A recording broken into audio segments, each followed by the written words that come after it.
This is the Right Now podcast with Sarah Werner. Episode 5. 5 Tips for Regaining Lost Confidence.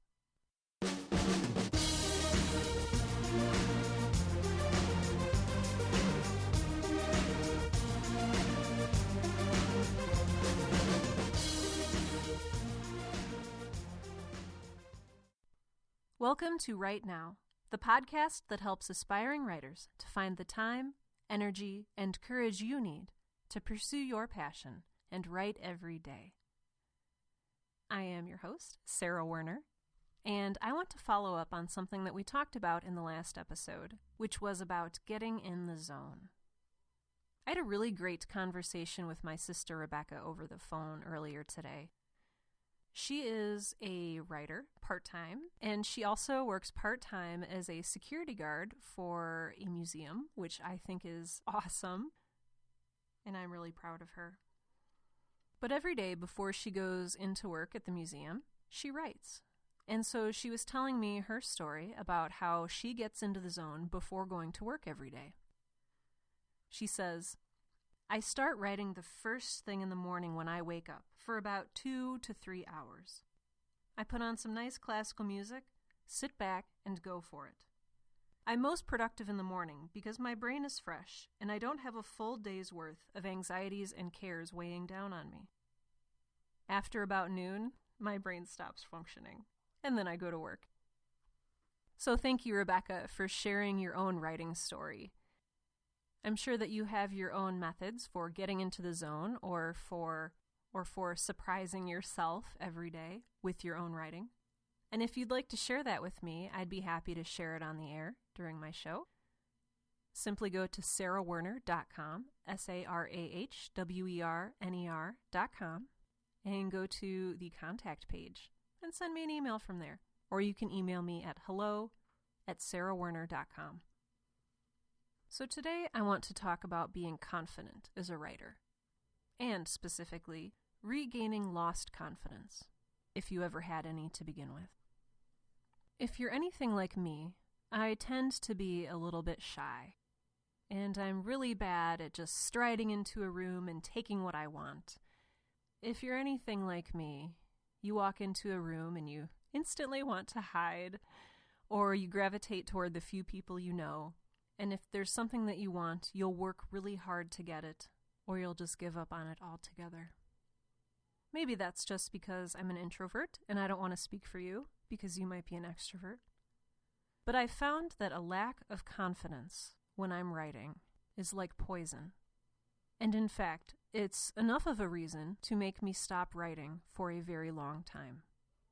So perhaps you're like me, and it's been a long time since you've been able to write anything good. I talked about this a little bit in my first episode, which was called What Keeps You from Writing? But I really want to explore one specific area today. There are 1,000 reasons why you might lose confidence in your writing. And I think that I have lived through a fair share of them. Perhaps you've faced rejection. If you're like Stephen King and you have a railroad spike upon which you impale your rejection letters, and you'd like to, by impaling them, hurt them as much as they hurt you. Because writing is so deeply personal. And when our writing is rejected, we feel rejected to the very center of our beings. Or perhaps you got a poor grade on a paper that you worked really hard on, or on a creative project that you were really proud of. Perhaps you were simply told at one point that you're not good enough. We tend to become what other people name us to be. Perhaps you have been teased or made fun of. Or you feel like your writing is less worthy because you write in a certain genre, and your book will never be selected for Oprah's Book Club, or featured on the New York Times bestseller list. I had an interesting conversation with my mother several years ago, and I asked her why she didn't write. And she told me that she was in 2nd grade and they all had to write a poem. And everyone made fun of my mother's poem. It was about playing with a ball down by the wall. And yes, it was perhaps childish, but she was a child. Who knows what potential she would have grown into later in life had she not stopped writing, and had she pursued it and become more skilled and more gifted as she went along. Perhaps you've told yourself you're not good enough. I know sometimes that we can be our own worst critics, and by sometimes, I mean all the time.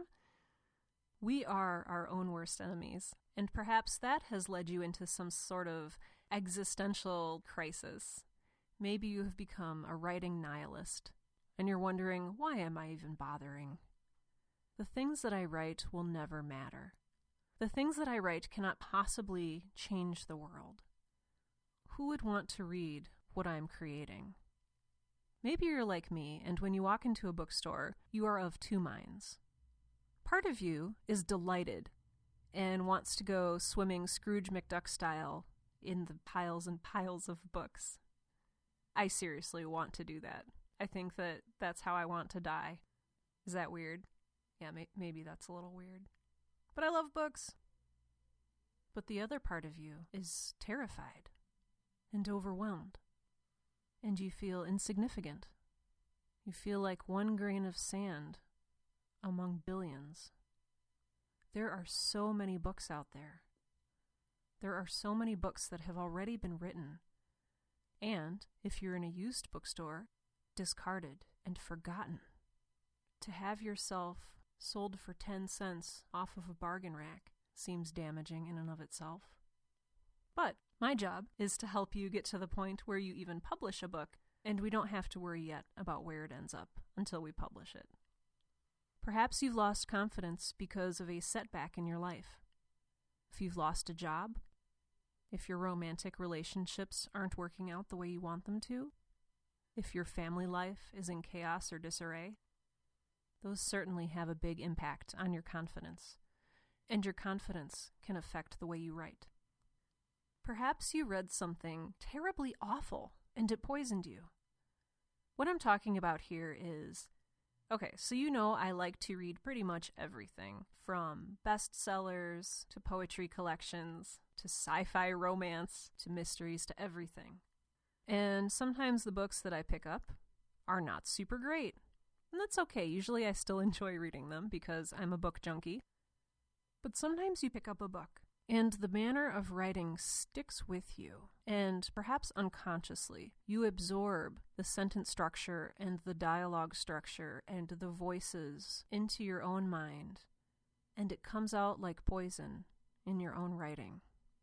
I say this because I've had this happen before, and this especially is very likely to happen if you haven't developed a writer's voice yet. If you're not used to writing every day.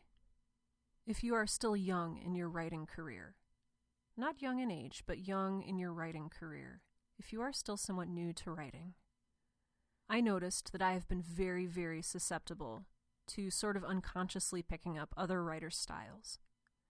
And, as I have said before, and I will say again in its own podcast episode, reading, the act of reading, is an integral part of writing. And to some degree, you know, like people say you are what you eat, I say you write what you read. Perhaps not consciously, and I'm not suggesting that you plagiarize anything, because plagiarism is bad. But you learn. Every time you read something, you learn and you grow, whether or not you intend to. And this can be both good and bad, depending. So I read a book that ended up being toxic for me personally. It was a high fantasy book called Rhapsody, and I read it because I wanted to read more fantasy novels with female protagonists. So this had been on my list for a while, and I read it, and it was okay. But I realized for weeks after I had finished that book that I had unconsciously absorbed the writer's pacing and dialogue style and way of describing things, and I wasn't even writing fantasy. And so it didn't work. But I couldn't shake it. So then I said, aha, I'm going to counter this. I will counter this by reading a really good book by a really good writer. And so I picked up one of my go-to novels by one of my go-to novelists. I picked up Pattern Recognition by William Gibson.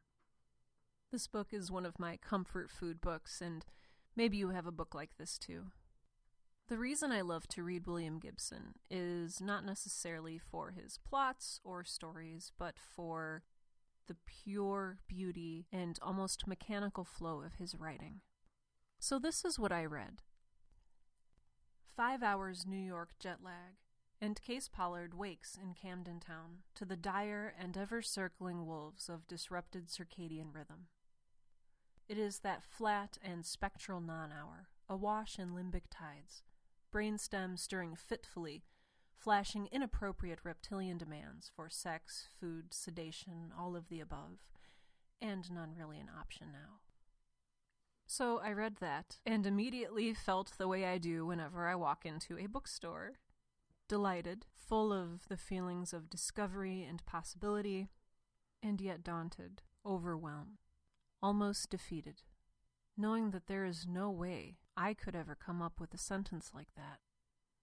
The same thing happened to me when I decided to go on a hermitage. And this is maybe a longer story for another day. But essentially, I went out to the woods and I rented this tiny one-person cabin. And I said, I'm going to write for the next several days and it's going to be amazing. And to inspire myself, I brought along a volume of poetry by Mary Oliver, who is completely lovely and inspiring and amazing and talented. But at the same time, if you are a writer who is nowhere near her level, the sheer beauty and grace and power of her language, of her mastery of the English language, will make you feel hopeless, which is exactly what I felt. And so I lost confidence in my own writing. I compared myself to the greats, or to what I considered the greats. You probably have your own. I felt the opposite of inspired. So what should we do when that happens? Are we supposed to stop reading and stop comparing ourselves to other writers? Not necessarily. I still firmly believe that the best way to grow as a writer is to read. However, comparing yourself competitively to other writers can be a little destructive. I mean, it's great if you need to feel like you're competing against someone, if that helps you to write and to succeed. But for me, I just felt like I had gotten my butt kicked in a competition I hadn't even signed up for. So once you've realized that it's been a long time since you've written anything, and once you realize that you could probably stand to be more confident in your writing, how do you go about getting that? How do you go about getting your confidence back, or gaining confidence for the first time at all? So let's talk about regaining that lost confidence. I don't know if you can hear, I have a 3-legged cat who runs around and bumps into walls and stuff, and he just crashed into my office door. So if you're wondering what that sound was, it's a tiny white 3-legged cat. All right. Number 1. Free yourself of the pressure. I know that this feels like one of those things that is easier said than done. And I'm saying it right now with a smile on my face because this is a place where I get stuck too. But I know you can do this. This is not a competition. It won't even become a competition until you produce something with which you can compete. A published work. So put that out of your mind for now. What you need to focus on right now is production. You are not on the clock. This is not a timed exercise. You are not fixing a blown-out tire on the NASCAR track. I don't know anything about racing. That's a bad analogy. I wanted to use the analogy that said, you are not fighting to save somebody's life. But I don't want to say that, because literature has a power to help and heal people. But don't think about that right now. Free yourself from the pressure. Tell yourself it's okay. You have the time that you need.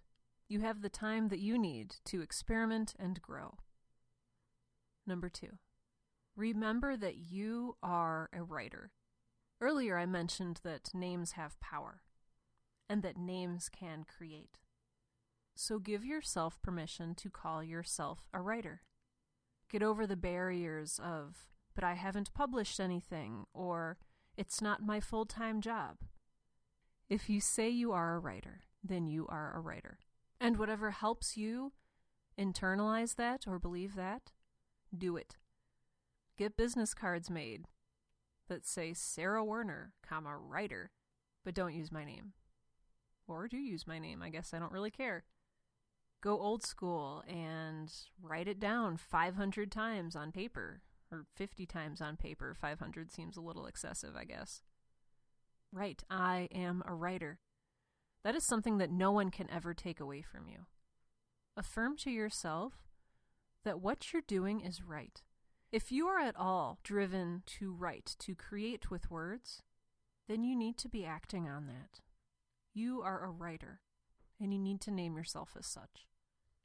Number 3, be proactive.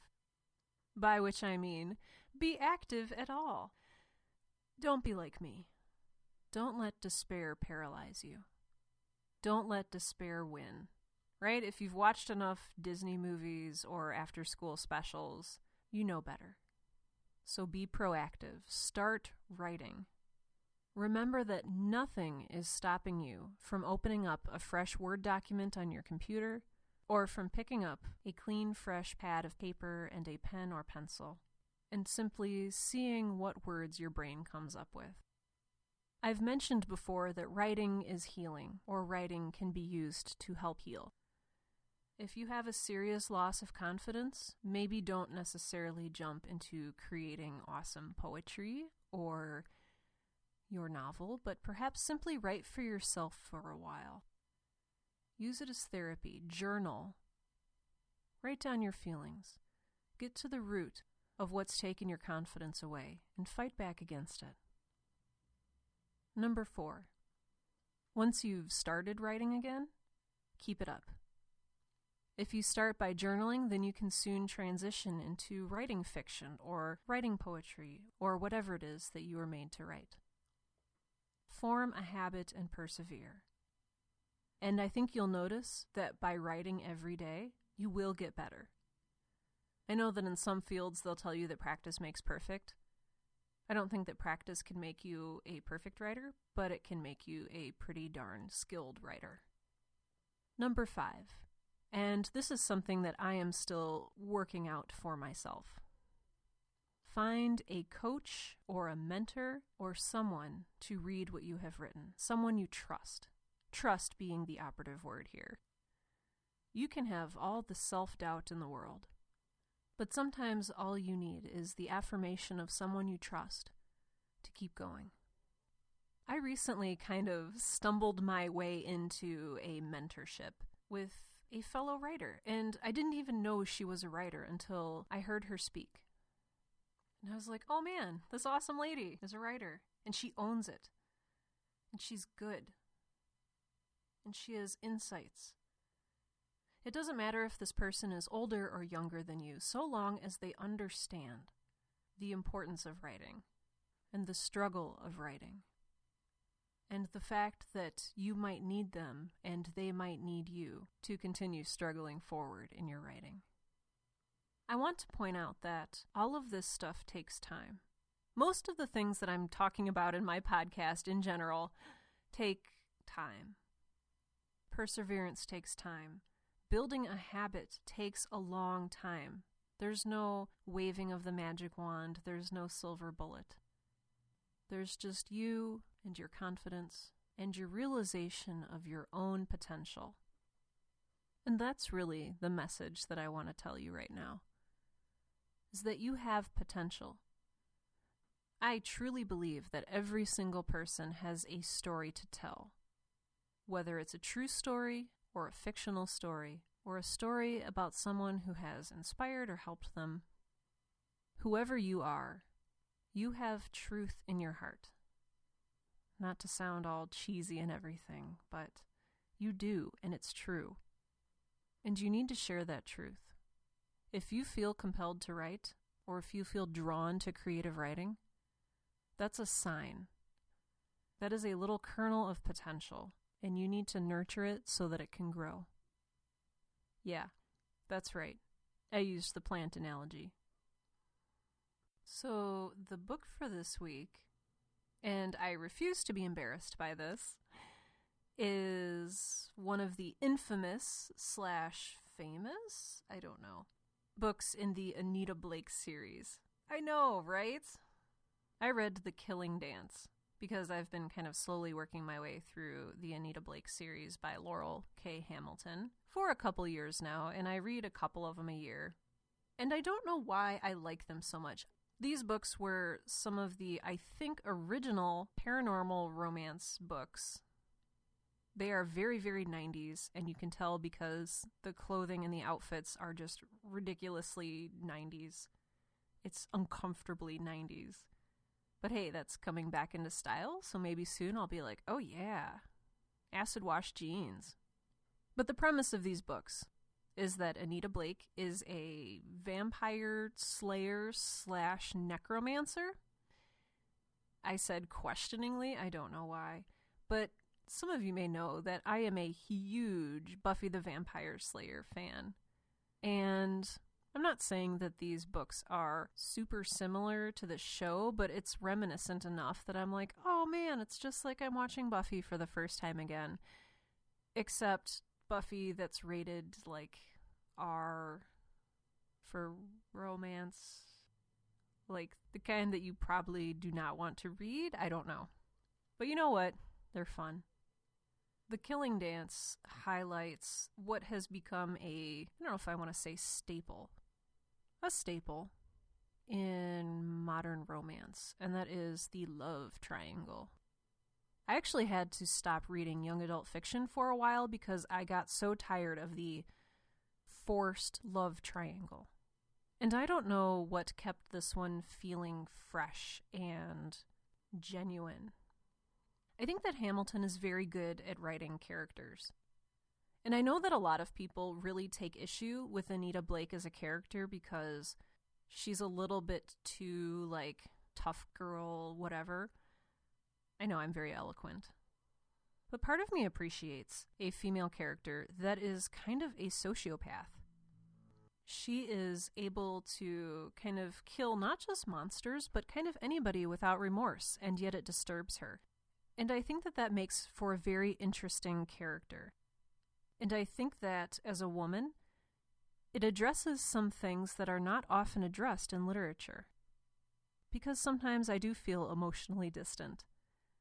Not on the scale of, like, killing people, obviously, but sometimes I don't care. And sometimes I struggle with not caring. And on that sort of metaphysical level, the character of Anita Blake really appeals to me. She does not ever sacrifice her principles. And she only ever does what is right. And that is a really appealing anchor for me in times where I feel burned out or a little bit nihilistic. She's just such a passionate character, even when she's being dispassionate, if that makes sense. And you can tell that the author has a lot of fun writing for her. I want to cover that in a future podcast episode, but you can tell when a writer is having fun. And Laurell Hamilton is definitely having fun with these books. So would I suggest that you read these? If you have a high tolerance for graphic romance and 90s clothing, and dudes with inexplicably long hair, I don't get that. I don't particularly like it, but there's a lot of dudes with long hair.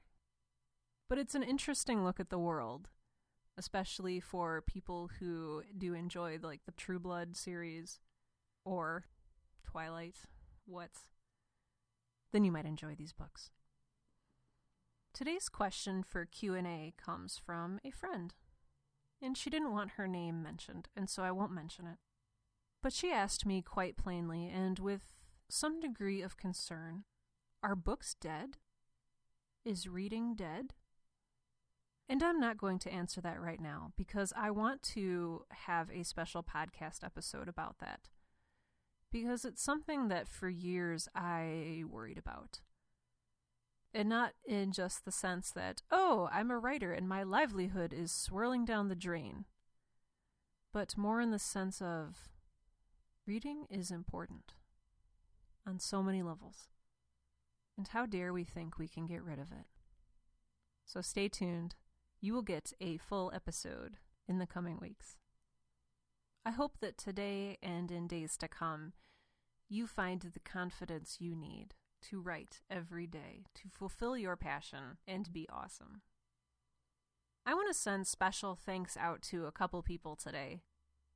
Number one, to Cliff Ravenscraft of podcastanswerman.com. He gave my podcast a really, really nice shout out in episode 393 of his Podcast Answer Man podcast. I'll link to it in my show notes if you want to listen to it, but Cliff, that was so kind of you. I don't know, I just don't even have words. Thank you so much for doing that. I'd like to thank my sister Rebecca for a lovely phone conversation and for sharing with me her own writing methods. I'd like to thank my husband Tim for, once again, giving me the house to myself so that I can record. Thanks also to my podcast Facebook group members, Ron Gibson and Peter Adal. You guys are so smart and inspiring. Finally, and certainly not the least important, thank you for listening. Thank you for downloading my podcast. Thank you for leaving me 5-star reviews and written comments on iTunes. I'm super excited to say that the Right Now podcast made it into the new and noteworthy section on iTunes. And it just made my week. So you guys are awesome and amazing.